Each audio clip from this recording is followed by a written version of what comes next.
La Fondation Konrad Adenauer et le Centre Africa Obota dans 2 palais royaux en 2 jours. Cette fondation, qui œuvre depuis bientôt 5 ans pour la vulgarisation du code de la personne et de la famille à l'intérieur du pays, a opté pour le contact direct avec les rois, chefs coutumiers et leaders religieux qui ont une influence importante sur l'accès des femmes aux facteurs de production agricole dans les milieux ruraux. Une formule qui n'a pas raté. Et cette stratégie est payante. Aujourd'hui, nous l'avons constaté et à travers le contenu des débats et par rapport à la participation, nous avons vu que les femmes elles-mêmes, entre-temps qui avaient peur d'aborder ces sujets, sont libérées de la peur et osent poser les problèmes qu'elles vivent quotidiennement en rapport avec la terre.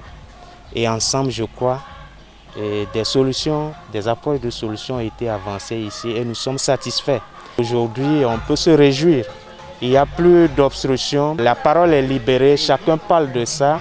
Et les appréhensions que nous avions par rapport à ces chefs coutumiers, nous avons vu que c'est des gens aussi qui sont disposés à dialoguer, à évoluer, à faire des concessions et pour prendre ce problème à bras le corps et de le régler. Et avoir notre passage de l'année passée et notre passage de cette année, je vois qu'il y a beaucoup d'améliorations et je vois qu'on ne prêche pas dans le désert. Au palais à Roglele, à Oumbega, dans la commune de Djidja ce mardi 10, tout comme au palais Zado Gagwe de Zobodomé ce mercredi 11 novembre 2020, plusieurs interventions préoccupantes et percutantes.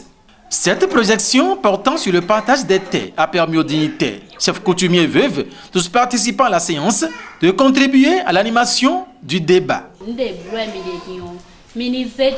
Je souhaite que cette initiative soit apportée au plus profond de nos contrées parce que chez mon mari, par exemple, ce que vous êtes en train de nous dire ici aujourd'hui, ils ne comprennent rien de tout ça.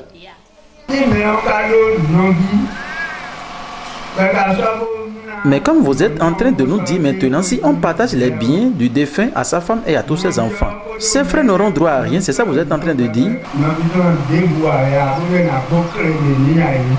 Moi, je suis la dernière femme de mon mari et de son vivant. Il a donné une parcelle à moi et mes enfants que nous labourons. Depuis qu'il est mort, la famille nous a tout arraché. Est-ce que c'est à dire que nous n'avons plus droit à ces parcelles, c'est ça?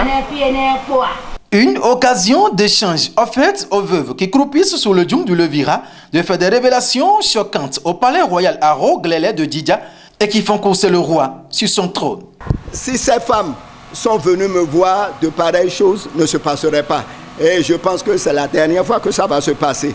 On est ouvert à tout le monde, surtout aux femmes. Quand une femme voit son mari décédé et qu'on lui arrache tout le bien patrimoine, il faut que ces femmes viennent au palais. À Zobodomé, la situation s'améliore.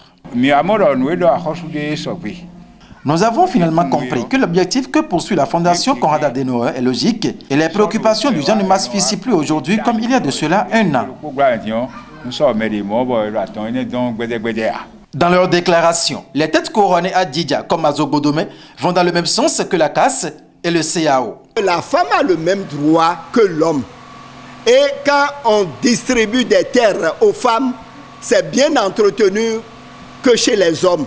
Parce que la femme, c'est le pilier de la maison. C'est la femme qui veille sur tout. Donc, je veux m'adresser à ma population, la population masculine, de penser toujours aux femmes. Et quand il s'agit des laits de terre, il faut toujours penser aux femmes parce que c'est elles qui sauvegardent après tout le patrimoine culturel.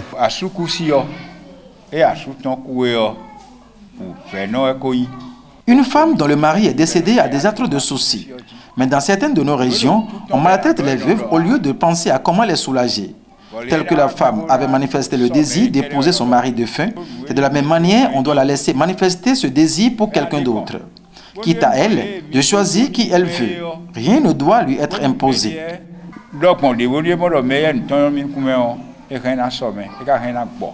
Cette initiative de la Fondation Konrad Adenauer et le Centre Africa Obota vient éclairer les esprits et doit barrer la voie aux vieilles habitudes en ce qui concerne l'accès de la femme aux terres agricoles.